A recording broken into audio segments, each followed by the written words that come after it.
Hello and welcome to the Common Weal Policy Podcast. I'm Craig DL, I'm the Head of Policy and Research at Common Weal, and this week I'm joined by two special guests.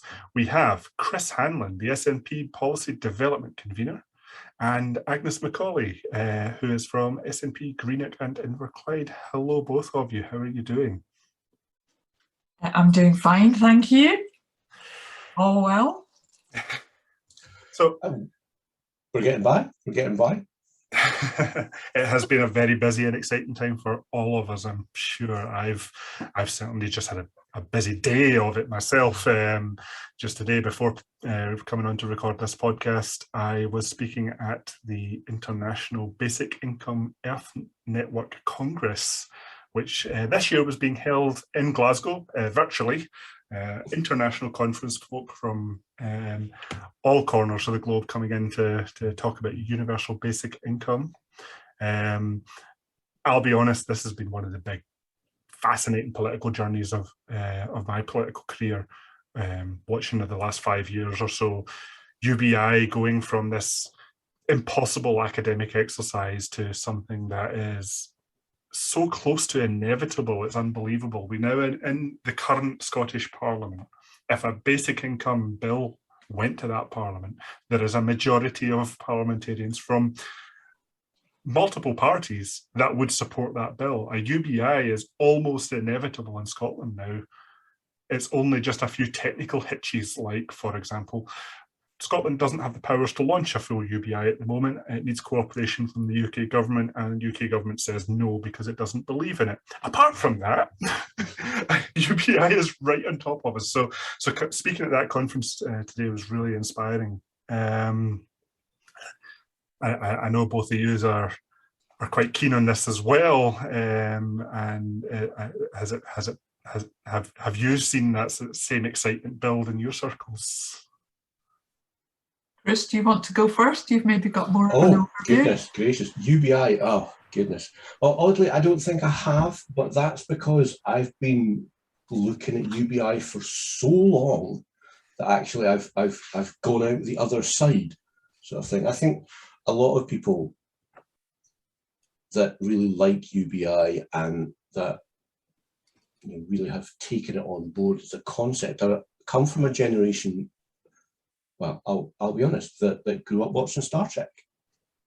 And this is an underlying concept in the Star Trek universe, that UBI, and back in the early 90s, late 80s, this was something that was just science fiction, and that you looked at and you thought, that's not possible, that's not real, that's not true. And then I've spent 15, 20 years thinking about that, wondering about how you would implement something like that, going through all the different iterations, whether how would you tax people so that you can balance it up and blah, blah, blah, blah, blah, and all that sort of stuff. And I've actually evolved out the other side, and I'm like, yeah, UBI, that's great. But now I've found all these other things out the other side. Job guarantee, for instance, that is, it's in the same spectrum as UBI and universal basic services as well, that are things that would just fundamentally change our economy. Sort of post-capitalist ideas of how an economy would function. So yeah, I would have been, me 5 years ago, would have been beside himself with glee that this was the way things had happened. But oddly, not so much, because I'm like, yeah, well, that makes perfect sense. Why is anybody excited about that? Yeah, we do that, but how about all these other things that we could be doing on the other side? Get on with it so that we can do the real stuff. Yeah. Well, I personally, I would argue we'd do the job guarantee first, because it doesn't have the same issues. It's something you could do without Westminster's permission. It's something you could do without any further devolved powers, and it's something that's easier to trial as well. The UBI is a really difficult thing to trial because its universality is something that's difficult to replicate in a either geographically or time limited trial. Sorry, I've just run off at mouth. Well, my local MP, Ronie Cowan, has been a long-term champion of a universal basic income. And speaking from Inverclyde, where we've got some of the most deprived parts of Scotland, my ears are open to anything that would try and reduce inequality. So if it's job guarantee scheme, universal basic income, making sure we can take control of housing, food costs, energy costs, the things that really make life extremely hard for those with the least money. That's what I got involved in politics for, at my own, local level. I want to tackle those problems, and it's quite impressive, the range of ideas that are getting floated. And let's give everything a good listen and understand where we can go. But I know what you mean, Chris. And Craig, what we can do in Scotland is sorely limited by being in the UK. And UBI is just one of many examples of things that you can't really move while you're part of the UK. And that comment there about getting into politics just to make things better, I mean, that really is the heart of it.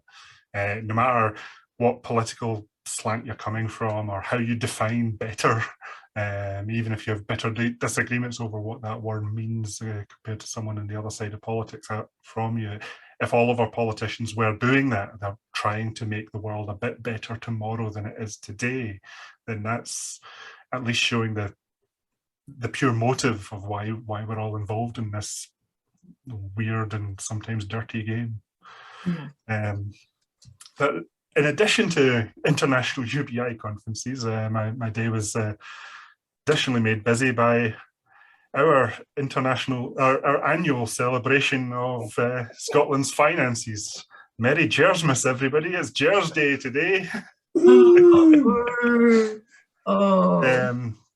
So I'm going to be talking or writing. I've already written about this for the Common Weal newsletter. We will have an in-depth article, my thoughts on Jers tomorrow as we record this, and I'll link to that in the description of the podcast after it comes out. So I don't want to go too much into the detail of this because we've been around this every year for years now. But yeah, your thoughts, Jers, today. Is Scotland still absolutely terrible in everything that it does? Shall I go first, Chris? I was just thinking. Yeah, definitely. It is very helpful when you're just an ordinary kind of grassroots activist like me to be able to read pretty authoritative commentary on it from places like Common Weal or from Business for Scotland, Believe in Scotland, saying, this is what you need to know about the Jers figures, because if you read newspapers or other sources, you're probably going to get the impression that we can barely stand on our own 2 feet in Scotland. A long story that we've been told over and over again, and it's not true. So I'm just thinking, as we kind of tee up for the COP26 conference in Glasgow, I thought, let's just kind of remember, Agnes, how well placed Scotland is to respond to what's a code red for humanity. Scotland's got 25% of Europe's entire offshore wind power resources, and we've got 25% of Europe's tidal energy resource, and that's only a little of the true wealth that we've got as a nation. So how come we seem to have a set of accounts every year that make us look like we're on a sugary peg? And it's just not true. Yes. Yeah, so I'm a little amused by Jers. I'm currently reading a book called Less is More by a guy called Dr. Jace Nicholson, and it's about wellbeing economics and degrowth and how we have to transition our economy, to survive the climate crisis. And he happens to have written a blog piece today about Jers.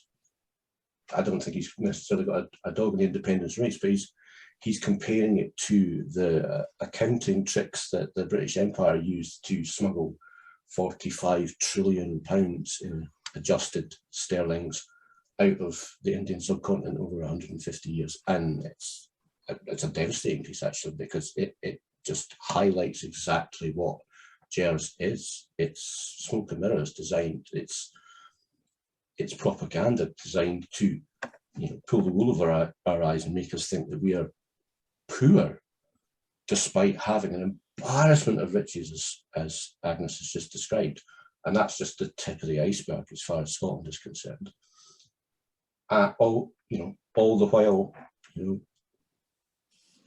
propping up the British state with all the revenue that they have, thrown a big blanket over and smuggled out of Scotland over the last 40, 50 years of, draining resources out of the North Sea and, not putting anything back into Scotland. So it's the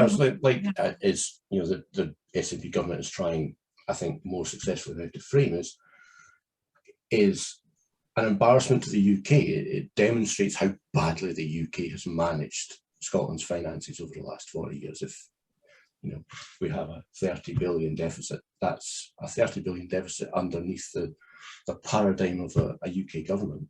And just compare it to Norway. This is the outcome you get with the UK in charge. Now let's compare it with Norway. Would be a good way to look at shares, I think, on a sort of annual basis. It gets more embarrassing with every passing year. I certainly, in this year's report, I certainly obviously see the impact of COVID there as well. And from a statistician's point of view, we're really in a different era now. We had the pre-COVID set of statistics and we'll have the post-COVID set of statistics. And right now we're balancing in between the two. So really what I'll be talking about in my article tomorrow is how little you can actually take the previous years and apply them to this year, and how little you can take this year and apply it to what's coming, because it's just going to be three completely different worlds.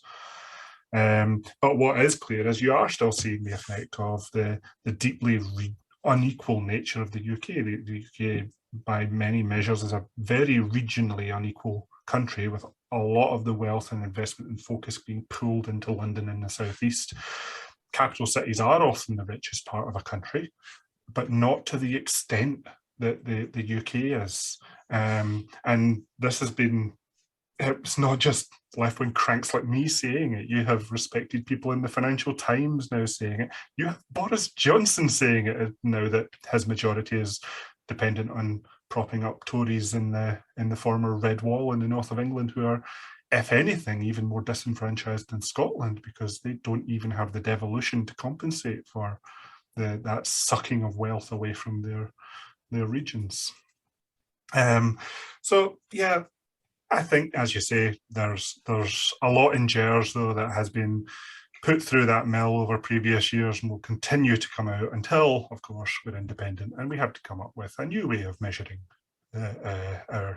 our country, and hopefully not doing it with constant reference to the rest of the UK. But now let's move on to the real meat of this week's podcast, and the reason I've got the two of you here to talk about things. We have the party conference season coming up. All the parties are starting to dive into their various policy motions, their pitches and their ideas from their members. And a lot of these members are looking out with their parties for these ideas. And I'm very happy to say that Common Weal has had a productive relationship with several parties in Scotland, not just the SNP, but the other political parties around Scotland as well. A lot of people are looking at our own policy library to get ideas. And we want to talk about a couple of those that may be featuring in the SNP conference coming up. But first up, Chris, you're obviously the policy development convener. You're the office bearer who has a lot of influence, not in which policies pass, but in the mechanism by which these policies come to the floor of conference. And I know a lot of our listeners may not be SNP members, they may not be members of another political party. This can be quite an opaque process from the outside. So can you explain to us that journey of how an idea comes into the party, comes up to conference, is approved by members, and potentially even then goes from party policy to then government policy? So, yeah, I mean, you make a good point there that, I'm policy development convener. I don't set policy or make policy. It's my job to facilitate party members to do that. So, the way the SNP constitution is structured, policy is made at conference, and it's made at conference by passing resolutions that have been submitted by ordinary members in the branches, and parliamentarians as well sometimes, to a central committee that goes through them all and selects a certain number of the best ones to be put to conference delegates, who then have the opportunity to decide which ones they most want to discuss, and then that goes on to our final agenda, and they get decided on at conference. So it's a pretty democratic process. Well, certainly theoretically it's a pretty democratic process. I know a lot of members, certainly I, felt that it was a process that could use some improvement and function a bit better than it was doing, which is why I chose to put myself forward to do this role, because I think a lot of people felt quite frustrated that over time party conference agendas had become a bit anodyne, and sort of backslapping and whinging about Westminster over things that we could do nothing about, and that Westminster certainly wasn't going to do anything about. It seems like a waste of time. So, hopefully I have helped, those party members, or certainly some party members, work through the process of, how do you come up with good policy? What sort of evidence do you consider? How do you go about turning that into good policy? And how do you go about turning that into a good resolution, one that can be passed by the party and put into policy? So I'd like to explore, actually, there's a specific thing in here. It is, because it's one that I get asked about a lot, is once a conference motion has passed has been passed by members, it then becomes the party policy. Right now the SNP are the party of government as well, but you can see policies that are on the SNP party policy document that haven't yet made it to the government policy. So I do get questions of, this was passed at conference X number of years ago, why is nothing happening on it? Is there a reason for that gap? Explain to me. It's interesting that you say SNP party policy document, because if you've got an SNP party policy document, I would quite like a copy of it. Thanks very much. That would be very helpful. We had some sort of central repository of everything that's passed at conference over the last 20 years or so. It would certainly make it a lot easier to do my job. There is sort of a bit of a disconnect, I think, between sort of party policy and its actual implementation. So technically, constitutionally, it's up to the party's National Executive Committee to ensure that policy passed at conference is implemented. It's kind of left up to the NEC how they go about doing that. Very often stuff ends up in a manifesto sometime down the line. So that obviously creates a sort of lag. So, if the things we pass in a couple of weeks, 3 weeks, 4 weeks, goodness, I can't remember how long now. Anyway, a few weeks from now, when those things pass, it's going to be 5 years before there's another manifesto that those things could appear in. A lot of them, particularly on this occasion, are going to be focused on local government, so they could appear in the manifesto for next May. But, that creates a sort of lag. So, stuff passes into policy, but it might take a while to actually become policy. Depending on how it's drafted, sometimes it'll be a direct call to the Scottish Government to look into doing something. Sometimes the Scottish Government does look into doing stuff and for various reasons decides not to bother. Sometimes that's for good reasons. Sometimes that's for reasons that party members never find out about. I think possibly that's a communications issue rather than anything else. But yeah, I understand. I appreciate, Agnes and I worked on a resolution a couple of years ago in the Scottish Statistics Agency, which was about creating better evidence to base policy decisions on by actually, taking notes as we go along governing this country. So, creating some sort of central repository of all the data that the Scottish Government generates and using that as a repository, an evidence base for building policy. And not much has come out of that over the last couple of years, which is a bit of a disappointment. But so, it's not ideal, could be better. Yeah. 3 stars, some improvement required. Again, that's why I'm here doing this role. Yeah, I'll declare a bit of an interest in that statistics agency policy, since it came from a paper that was one of my papers for Common Weal that was born out of a frustration at not being able to find data in so many aspects that were important to our research. And it was one that I'd never really expected to get anywhere. But as soon as I published it, I started getting contacts from all these other people interested in statistics saying, we found the same gaps as well and we hate it. So it just goes to show sometimes the policies that are important aren't the ones that you think will be. Have you read The Fifth Risk? I have not. I'm trying to remember the name of it. Michael Lewis. It's principally about the transition to the Trump presidency, but in it there's a huge section where he talks about something that Obama did earlier in his presidency, which was to open up all of the data archives that the US government held in transparent, machine-readable formats, and the subsequent developments that resulted from that. It's well worth reading just to see the sort of explosion of technological innovation that came from having access, free access in a machine-readable format to all of the data, particularly the sort of weather data that the US collected, that just sat in tape archives for decades, and suddenly when people had access to it, there was an explosion of innovation based on it. And we're doing the same thing. We're creating all this data inside our government, and we're either not bothering to write it down, or we're sticking it in a basement behind a sign that says "Beware of the leopard."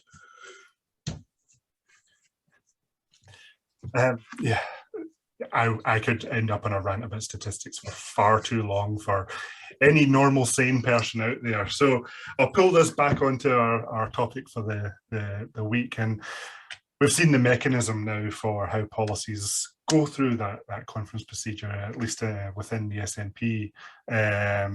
Not to brag, by the way, but the Scottish Greens do have a policy reference document. I know. That does collect everything that they've ever done. Very useful resource. Any other political parties out there that want to steal that idea, let's go for it. But Agnes, let's talk about your motion for this conference now. You have a pitch to create a national transport company. What is this? Why is it important? I do have such a pitch. I'm really hoping, as the resolution is on the provisional agenda, that we'll get enough support from delegates to make it through to the final agenda. So consider giving it your vote.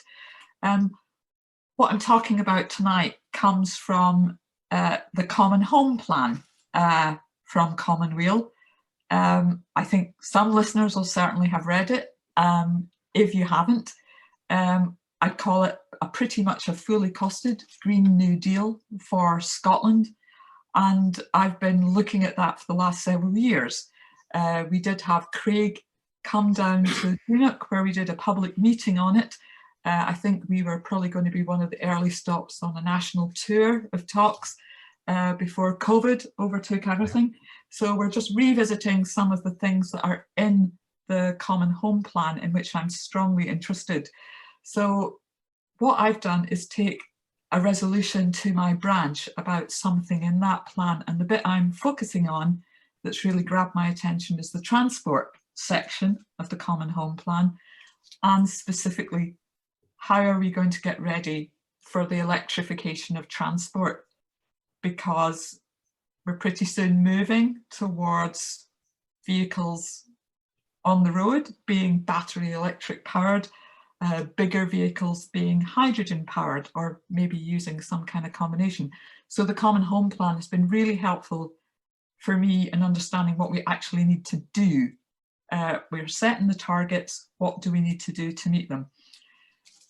I'll try and be brief. So one of the top calls in the transport section of the Common Home Plan is to establish a core charging and hydrogen refueling network.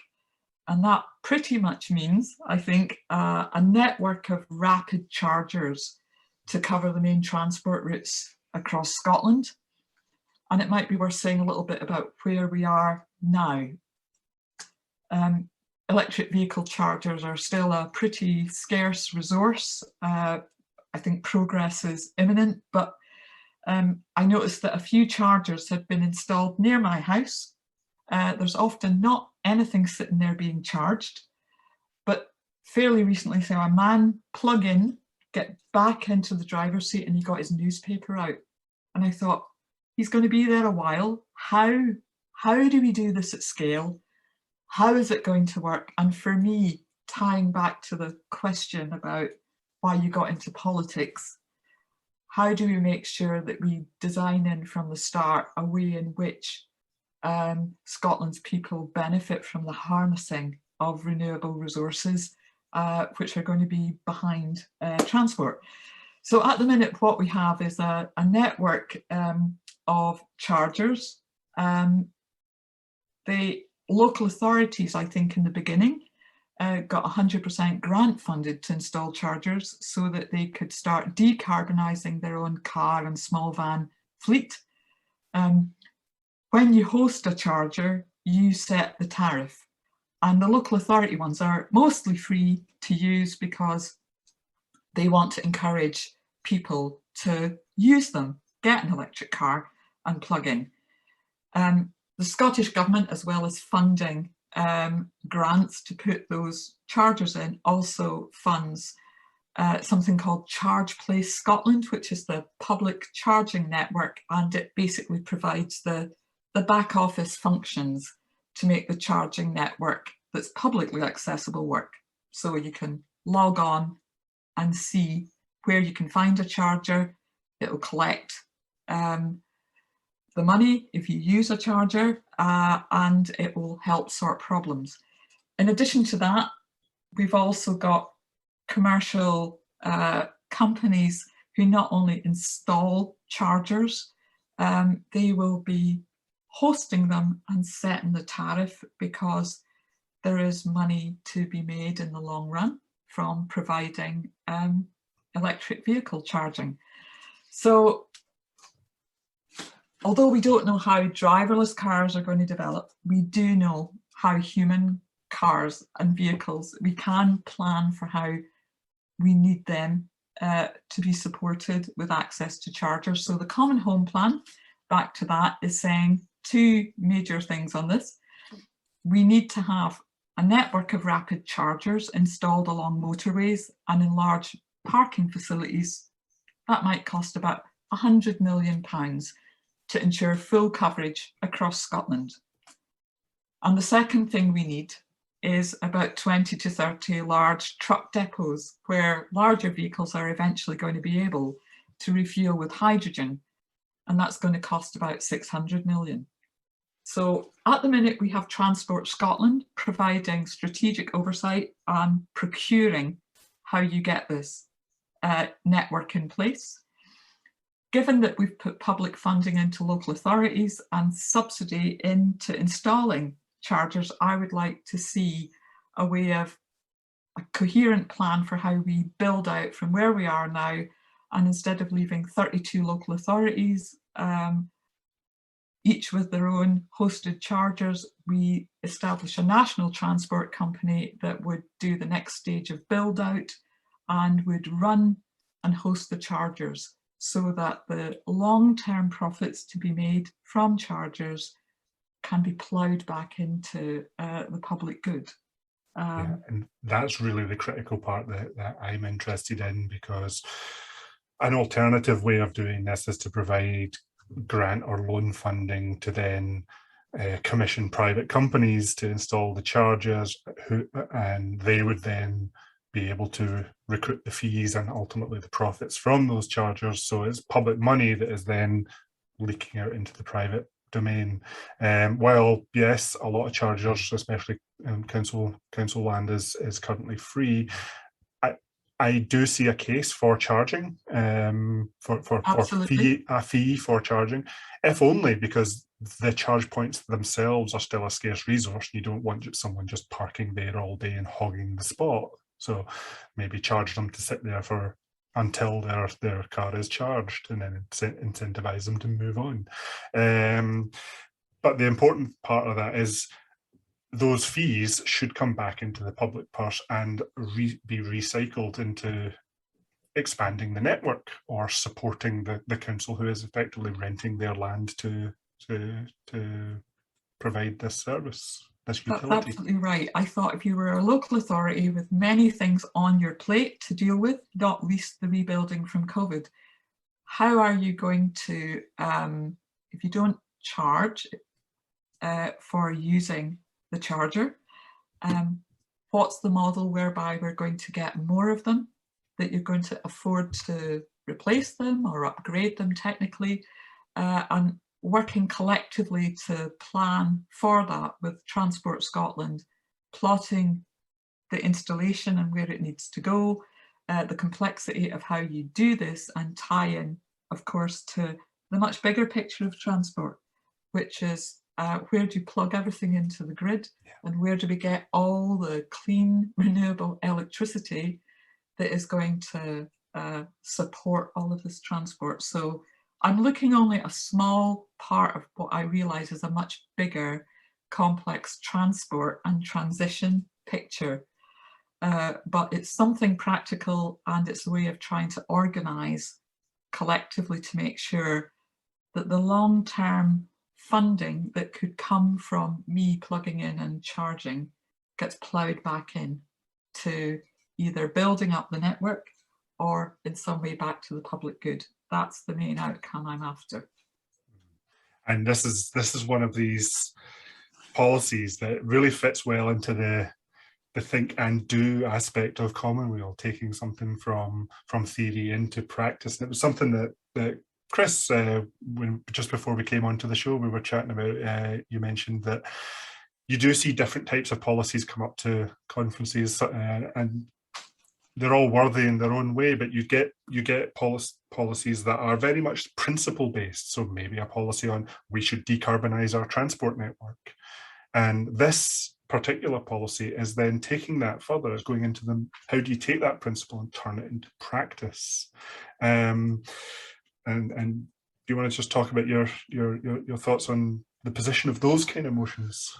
Yeah, you're absolutely right. There are, we have a number of resolutions coming forward that are, like you say, about principles. So we have, for instance, one that's about adopting the recommendations of the report of the Climate Assembly that we've recently had, and that's very much just a broad stroke thing where you're adopting the general principles that what we need to do going forward to survive this existential threat to our species.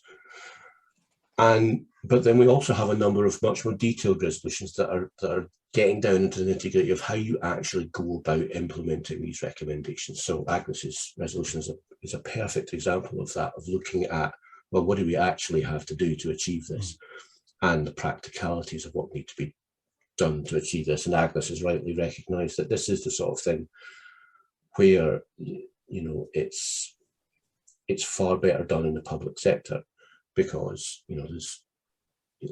you need to have a network that reaches the whole country.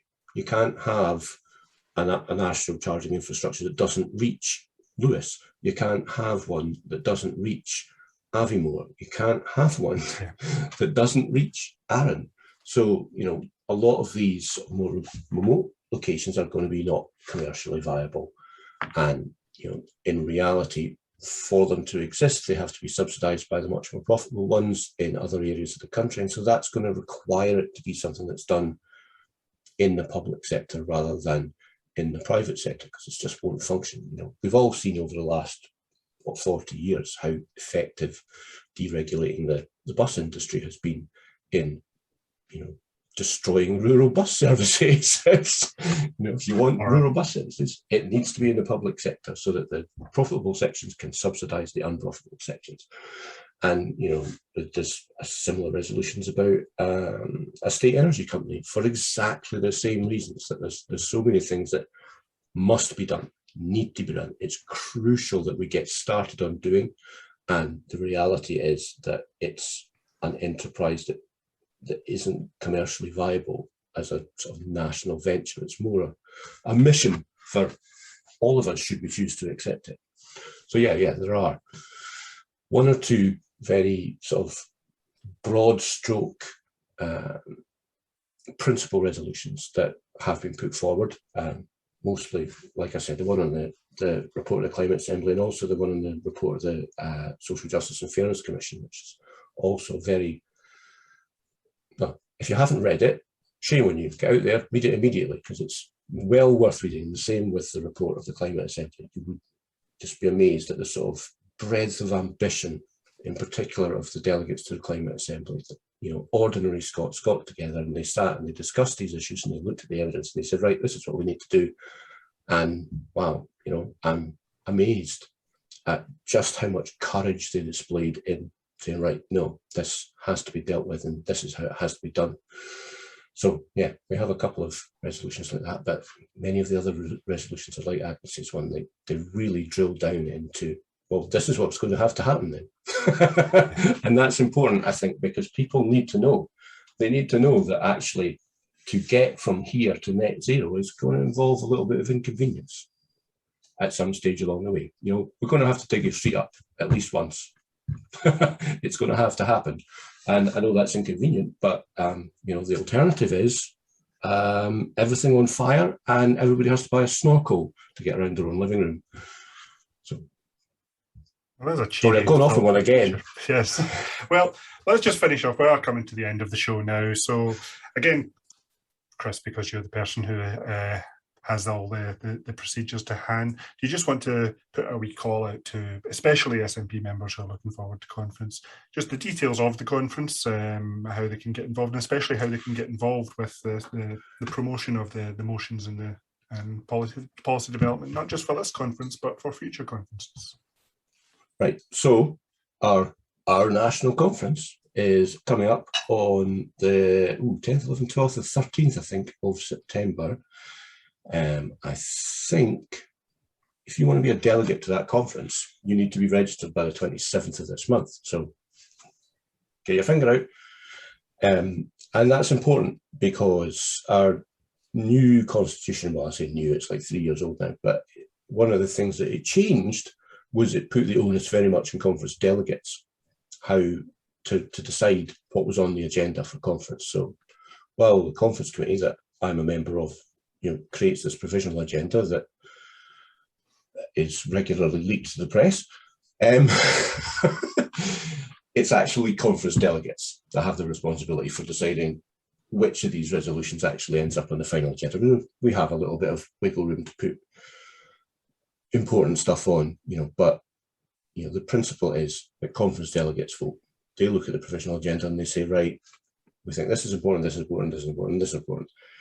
And that's pretty much how the agenda is formed. And that's, you know, a constitutional fact in the Scottish National Party. I'm very pleased that the new constitution is set up that way, so that it's no longer up to, you know, 15 folk in a darkened room what ends up on the agenda. It's conference delegates to decide.